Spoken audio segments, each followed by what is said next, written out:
In my book, as your page will be slightly different, but I have page 79. We are chapter number 7, verse number 35. I think the newer copies might be page number 82. So I have page 79 in the older, the clear Quran, verse number 35. And this is, we have been discussing for last 2-3 weeks, that Allah is addressing the whole humanity. And here in verse number 35, O children of Adam, again addressing the whole humanity, when messengers from among yourselves come to you, messengers, Allah has sent many, many messengers, receiving my revelations, whoever shuns evils and mends their ways, there'll be no fear for them, nor they will grieve. So basically, you will be gradually, Allah will put the contentment into your heart. Number 36, but those who receive our revelations with denial and arrogance will be the residents of the fire. They will be there forever. Notice the word that they'll be there forever. And in fact, this particular verse, if you read in Arabic, it says, Ulaika ashabun nar hum fiha khalidun. Khalid is a person, is the name of the individual Sister Radha mentioned last week as well, forever. And in fact, in Quran, sometimes it's a Khalidina fiha abada. Allah actually emphasizes forever and ever. Now, I have mentioned this many times, and it's going to come back again in verse number 44 or 43, and it's going to mention that in a different connotation, that it is not our decision or our intellectual capacity to understand what does it mean by forever, because the time is not the same in Jannah, in paradise, and hereafter. We talked about this time last week as well. If you didn't have a chance to listen to it, recording is available. The time is very different in the hereafter.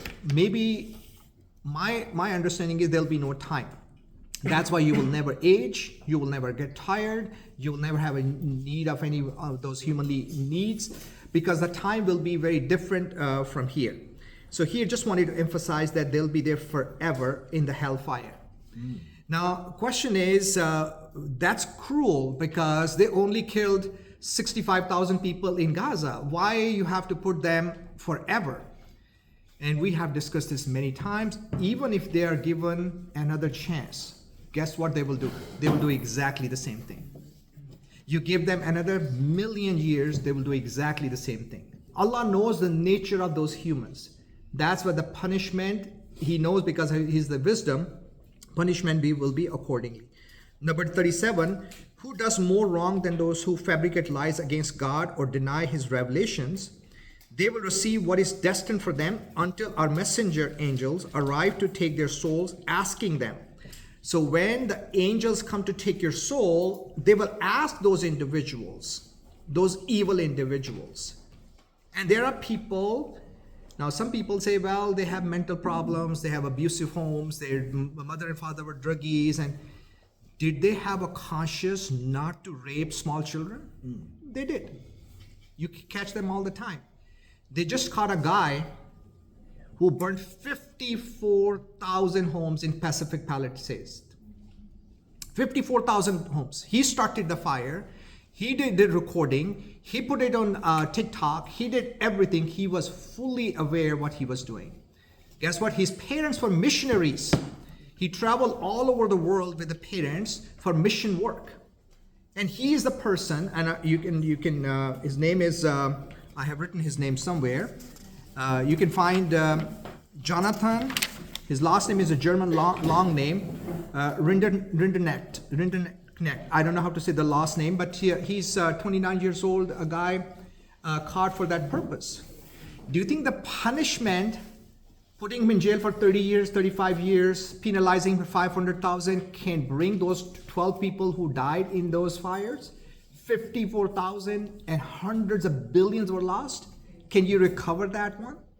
So when the angels take their souls, and they will ask, where are those false gods? You had these statues, you had a son of God, and you have God's wife, and where are those people?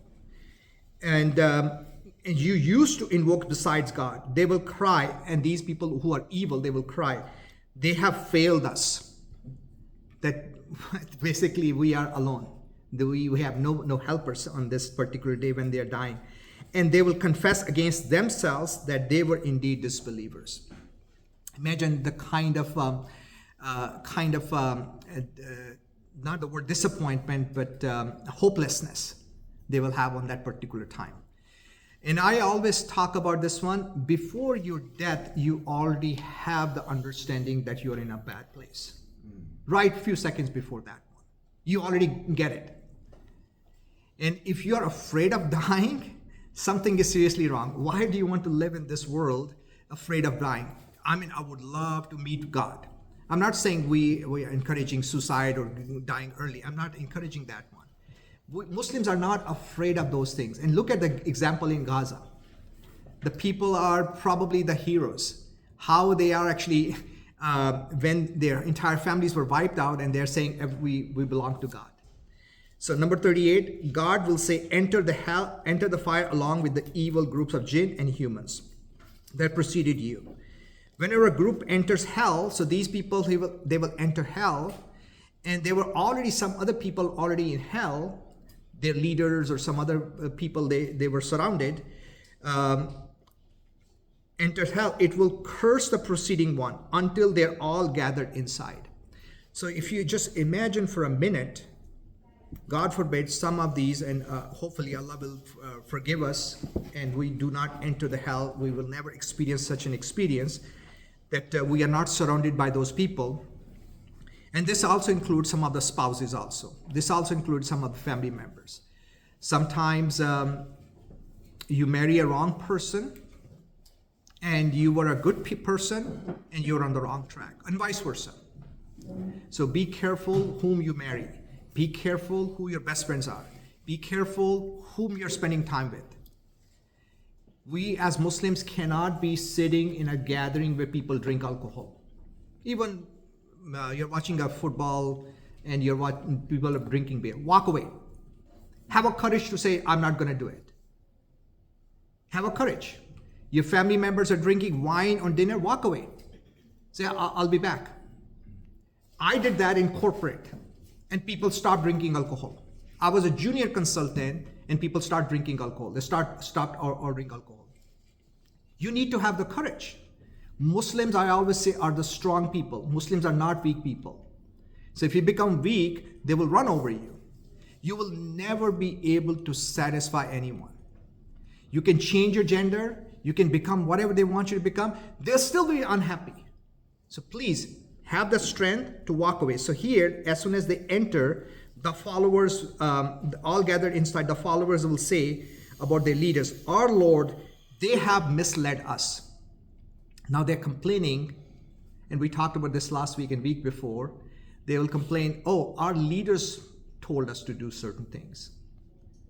Now, yes, this week, our health secretary, Kennedy, you know what he said? The circumcision is causing autism. Last week, our president said that Tylenol is causing autism in our country. So there are people, you must have your own functioning brain to make decisions. Like Sister Rhonda was saying, sometimes even the scholars say certain things. Use your own brain. Allah is not going to say, oh, you were following that scholar. That's the conversation is happening. Oh God, we were following these leaders. They took us to the hell. That's not an excuse. So here, they have misled us, so multiply their torment in the fire. So they are cursing those people. Allah multiply their torment.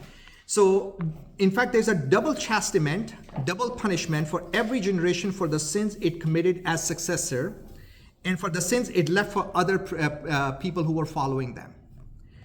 Whenever man is killed unjustly, when you kill someone, God forbid, your sin will be shared by the person before you who was a killer. Person before who was a killer goes all the way to the Adam, peace be upon, son. His son was the first killer. Everybody's going to share that particular sin. So be careful if you start a misdeed in your group, in your community, because you will be sharing a sin from that individual. Also, I want to share something else. If the person or group of community starts the wrong idea or wrong attitude, it is not only responsible for his or her error, but also partly responsible for all the sins in the community in the community members who committed those sins as well. You start something innocently on TikTok or Instagram, anybody who followed you and committed the same sin, you're responsible for that sin also. Although you're not committing that sin directly, but because you initiated it, you are responsible for that sin, as long as the effects of that particular error and sin continues until the day of judgment. So you might say, well, God, on the day of judgment, I didn't do this. I'm not responsible for these mountains of sins. Allah said, you are responsible. You initiated it. You promoted this one. You marketed this one. You actually started this particular fashion or fad or this particular trend. So be very careful. A person who does adultery or fornication, he was part of a group of people. They kind of encouraged that kind of lifestyle. Guess what? Every person who did fornication before you and adultery before you, they will take your part of your sin as well. So the first person who did the adultery and fornication, they will have billions and billions of the adultery sins also. So I want to give you an example here. There was a Saudi guy. In Saudi Arabia, you cannot access pornographic websites, but people use VPN and they access this kind of material. So he had this access to this porn site, and he was getting daily basis these kind of materials. So he had a group of people. He said, you know what? I have the access. I'm going to automatically send you access to your emails. As soon as I receive something, my email will be forwarded to you as well. So you will have the free access to these kind of material. He actually died. He passed away. He was in the grave, and those individuals were still receiving the materials of that kind. Even after his death, they are still receiving the evil from the person who's already in the grave. So it is possible some of us will die. If we have spread some kind of evil, we'll continue to spread that evil even after death. It's unfathomable. So this is why you have to be very careful when you are dealing with these kind of things. And also, it's the responsibility of that particular guilt. If you say, well, I started this because I saw, I was a Swiftie and I saw Taylor Swift doing certain things. It's not my mistake. So you are responsible because God has given the conscience, and the moral comes like Sister Carolina was mentioning earlier. So that person did not pay attention to the conscience, did not have the self-control, did not make the judgment, and did not hang out with the right noble people and righteous people. So did not take the warning from the evil and the results of that sexual immorality. So it could be you could have an opportunity to restrain yourself from those evils, but you decided not to restrain yourself. So do not blame those other individuals. Although they will be responsible for whatever Allah is going to distribute between them, but you are primarily responsible. And also what it does, it creates illegitimate children. And then you end up killing those children. You call abortion is killing a child. So if you don't have a relationship of that kind, there's no reason to kill those individual innocent people as well. So the case of a heritage of virtue may also be considered the same way. All those persons up to the first man who left the heritage of virtue will also be shared by the reward. So the reverse is also true. So if you are starting something new, something good, and inshallah, Allah will reward anybody who actually copies you. You took your shahada and people followed you, and inshallah, all those people, they will be benefiting you on the day of judgment as well. Just want to share one more thing. Just want to share this very important concept here, that it is not possible today to punish an individual for his or her sins. How can you punish Netanyahu for what he did? How can you punish George Bush for the Iraq war? Killed millions of people. How can you punish that individual with the one in this life? It is impossible. So there must be some kind of justice system. And as Muslims, we believe that Allah has the justice on the Day of Judgment. Those individuals will face that justice at that time. So it is,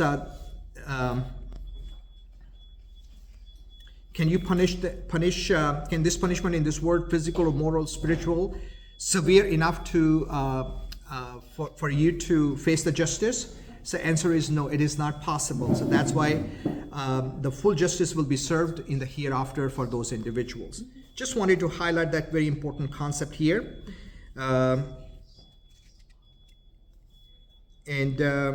They have misled us, so multiply their torment in the fire. He will answer, it has already been multiplied for all, but you do not know. Verse number 39, then the leaders will say to their followers, so this is the leaders are coming back to Allah and say to the followers, because they are all gathered in the hellfire. And you probably know from our previous discussions, there's no death after the Day of Judgment. There's no death. Death will be killed also.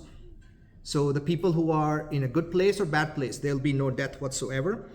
So they will tell their followers, you were no better than us, so taste the torment for what you used to commit.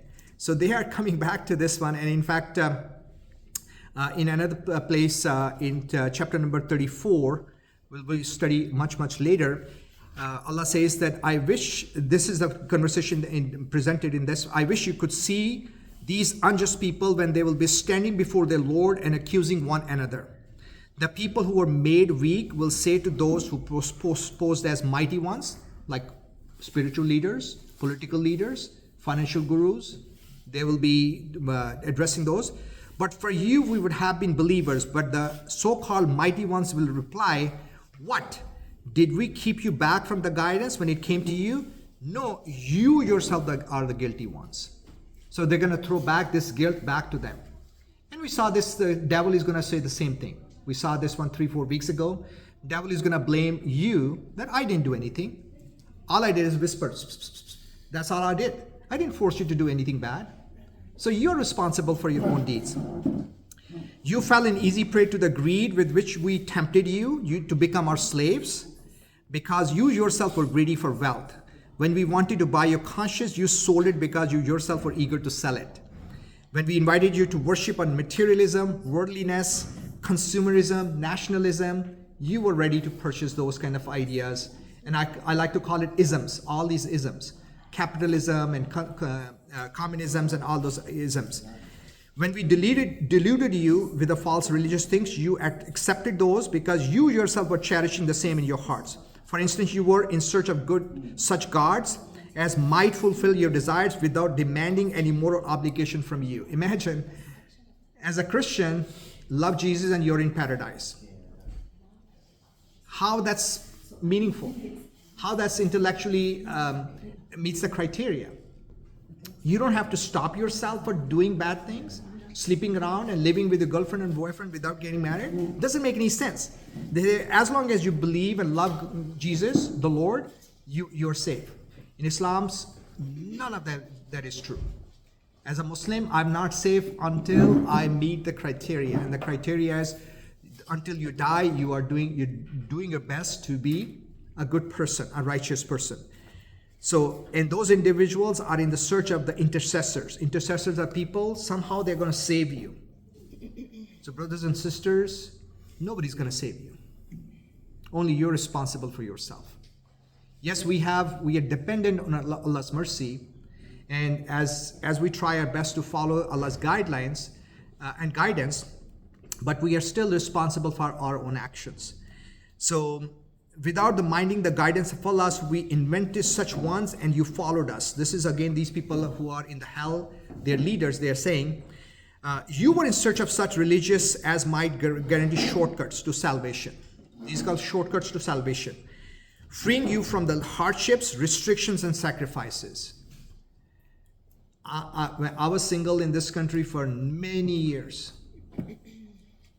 And does it mean I can have occasional girlfriend? No. Does it mean I can have occasional drinking? No. I had to control myself. And I invite you to do the same thing. When you're single, control yourself. Keep yourself busy in positive and good things. And like I said, surround yourself with those people who can actually pull you out from this kind of filth. And also getting into indulgences and inventing such kind of ideas. We are all responsible for our guidance, and just wanted to share that one with you, inshallah. Let me see if I want to Sister Rhonda to read something. Let's actually wait on that one. Verse number 42, inshallah, we'll read. Verse number 40 is, surely those who receive our revelations with denial and arrogance, the gates of heaven will not be opened for them, nor they will enter paradise until a camel passes through the eye of a needle. This is how we award the wicked. So just want to highlight something very important here. The Mongols, when they were attacking the Muslim world, and when they reached Baghdad, Iraq was the capital of finance, capital of knowledge, capital of universities. They were the capital of everything. They were like, think about MIT and Harvard of that time. And these were the most, again, please excuse my language, these individuals, instead of preparing against Mongols, fighting between themselves, and they were arguing if the camel can pass through the eye of the needle. Camel can pass through the needle. This example is presented in the Quran to show the impossibility, that something which can never happen. And these individuals, instead of preparing against Mongols, this is the argument going on in Baghdad at that time. This is how people, when stagnate and they have zero capacity to think, and what Mongols had devastated, destroyed all the tens of thousands of books written by some of the greatest Muslim scholars and killed millions of people at that time. So when you have these stupid people as your leaders, you end up having those kind of things. And we are going through right now. In our nation, we were increasing our national debt by $1 trillion a year. Now, after big and beautiful bill, it's going to be every 3 to 4 months, we'll be increasing our debt by $1 trillion. At the time of Bill Clinton, our debt was $5 trillion, now it is $37 trillion. And imagine in 10 years, it will be above $50 to $60 trillion. We can never ever repay the debt. And this is just the national debt. If you look at the credit card debt, our car loan debt, our student debt, everything is above $1 to $2 trillion. So when you are living that lifestyle, so this is what here Allah is saying, they were in denial and arrogance. The gates of heaven will not be opened for them, nor they will enter paradise until a camel passes through the eye of a needle. This is how we reward the wicked ones. So just wanted to highlight that paradise is as impossible as passing the camel through the eye for those individuals. The people who actually had an opportunity to do good things, but they decided to waste their lives over here. Just watch football 7 to 8 hours every day, or basketball, or Netflix, or whatever you want to put it in the fill in the blanks. 41, hell will be their bed, flames will be their cover. What a terrible description. And the description of the hell and heaven is presented in the last juz, the last part of the Quran, but here it's just highlighting what a terrible place. And you know, we just found out about 100, 150 years ago, the dermis, the top of your skin, it has nerve attaching, and when the top of your skin is burnt completely and the nerves are burnt, you don't feel any pain after that. And the Quran actually describes immediately that their skin will be recreated. How did Prophet Muhammad know that the dermis, epidermis, is the one which is going to be connected to the nerves? Because their pain will not be decreased. So we pray to Allah that we are spared from this kind of punishment. This is how we reward the wrongdoers. Number 42, as for those who believe and do good, we never require of any soul more than what it can afford. It is they who will be the residents of paradise. They'll be there forever. So Sister Rhonda, if you don't mind, can you read this? وَالَّذِينَ آمَنُوا وَعَمِلُوا الصَّالِحَاتِ 42. I will read up to Just the one verse. 43. Yeah, 42. 42 only? Okay. Yes. أعوذ بالله من الشيطان الرجيم والذين آمنوا وعملوا الصالحات لا نكلف نفسا إلا وسعها أولئك أصحاب الجنة هم فيها خالدون. So here Allah is saying, La nukallifu nafsan illa wus'aha. And the best definition or translation, that is, any soul, we never require of any soul more than it can afford. And there are different definitions you can, or translations you can provide. Basically, Allah will not burden you anything you cannot handle. So you might say, well, brother, you don't understand my difficulties. You don't understand what I have gone through. You don't understand my family. Allah is guaranteeing you here, no soul in this world will be given kind of burden you cannot handle. And this is actually mentioned in most of the khutbahs, in the Friday prayers and other times. So don't feel despair, don't feel hopeless that I have very difficult life.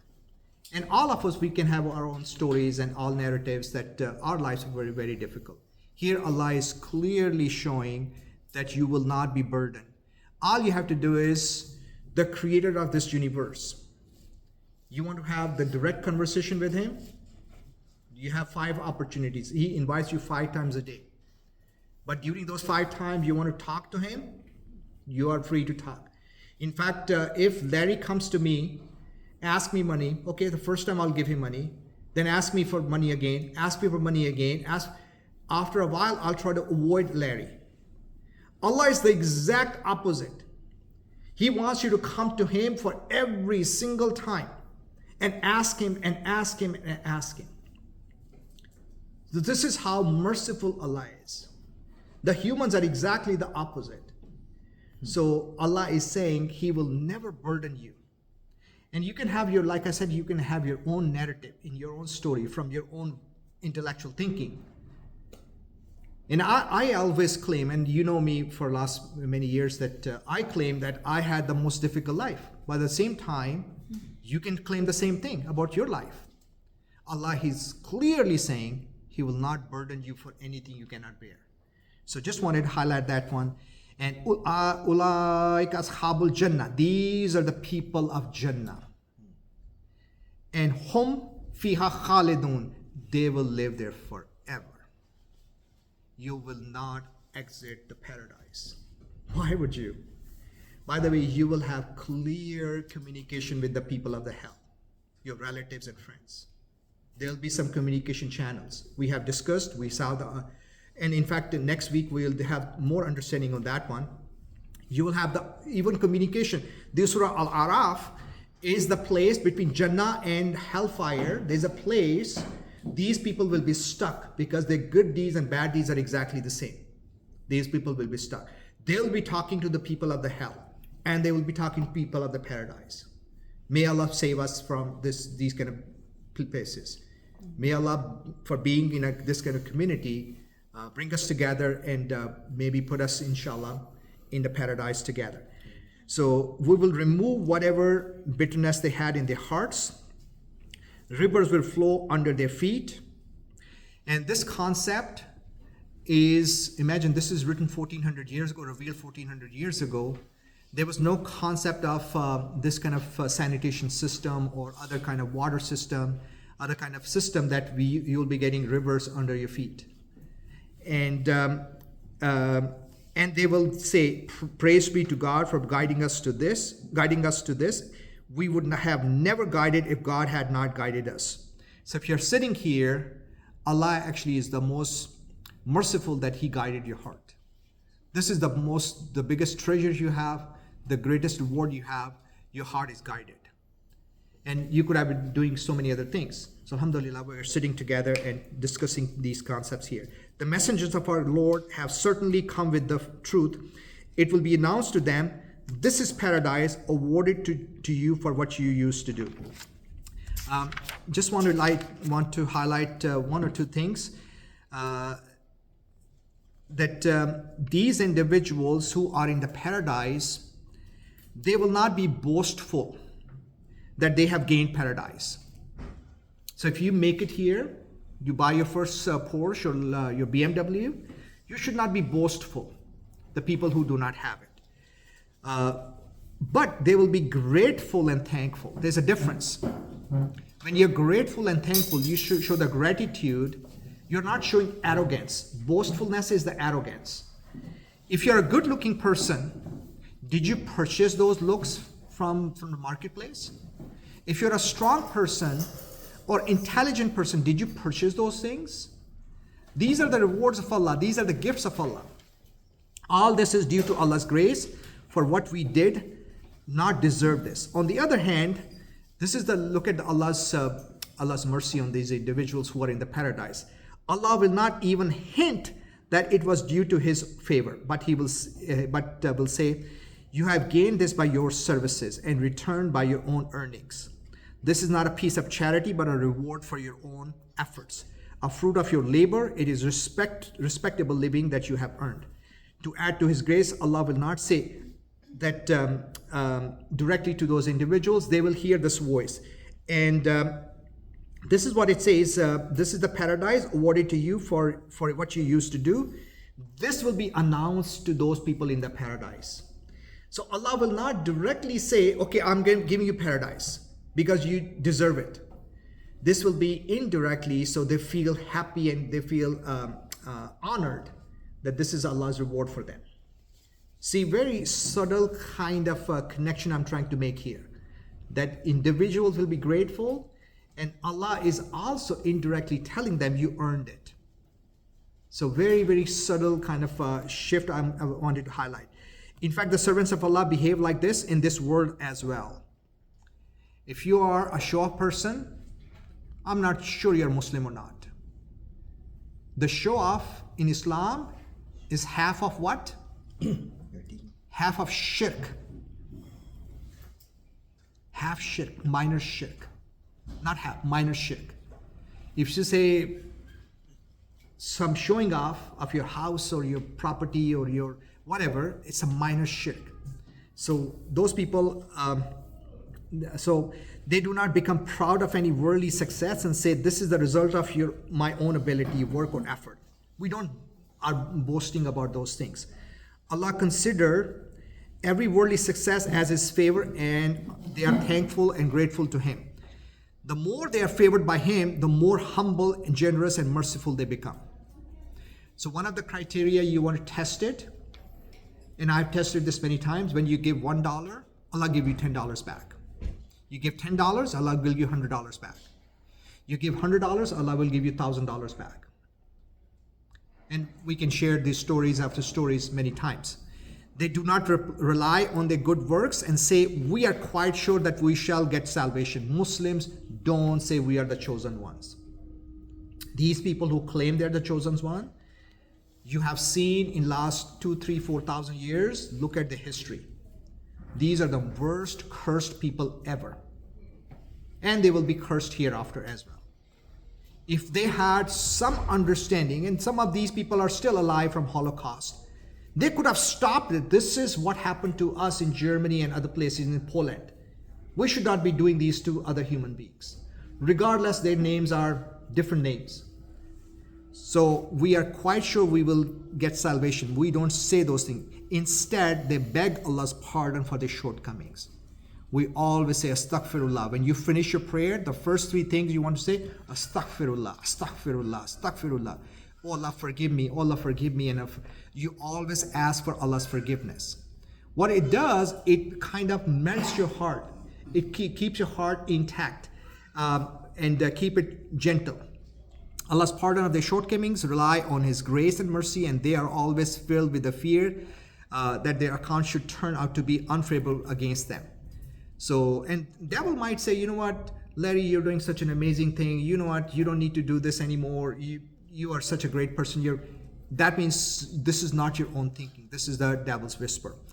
The tradition of the Holy Prophet related in Bukhari and Muslim, both places, He said, sallallahu alaihi wasallam, you should know that you will not get into paradise merely by the virtue of your works. They asked, is it true for you as well? The companions of the Prophet asked, even you, Rasulullah, you will not enter the paradise without Allah's mercy? He replied, yes, I too shall enter paradise merely by Allah's grace and mercy. So none of your works can make you enter paradise. As a Muslim, we believe. Even if I spend next 100 years serving people, it is Allah's mercy and Allah's grace that will enter paradise. So this is the attitude of a Muslim. And last couple of verses, inshallah, then we'll stop. The residents of the paradise will call out to the residents of the fire. So this is what I was talking about. They will have communication. We don't know how the communication channels will work. We don't know how these things will take place, but they will have clear communication. And they will have images also. They will see each other. Some kind of systems, we are very familiar in this world. We can see far distance places and we can see each other. We have certainly found our Allah's promise to be true. So this is the people of the paradise saying, we found Allah's promises to be true. Have you too found your Allah's promise to be true? They're asking the people of the hell. They will reply, yes, we have. Then a caller will announce to both, may God's condemnation be upon the wrongdoers. So basically they're being cursed by the caller. And the caller is probably some kind of angel responsible for that one. There are angels who are responsible for maintaining the the entire hell. In fact, Quran mentions that 19 of them. 19 of them. Later on, we'll study that one later on. The last verse, inshallah, those who hindered others from God's way strive to make it appear crooked and disbelieve in the hereafter. So inshallah, we'll stop right here and we'll continue our discussion next week. We'll take some questions.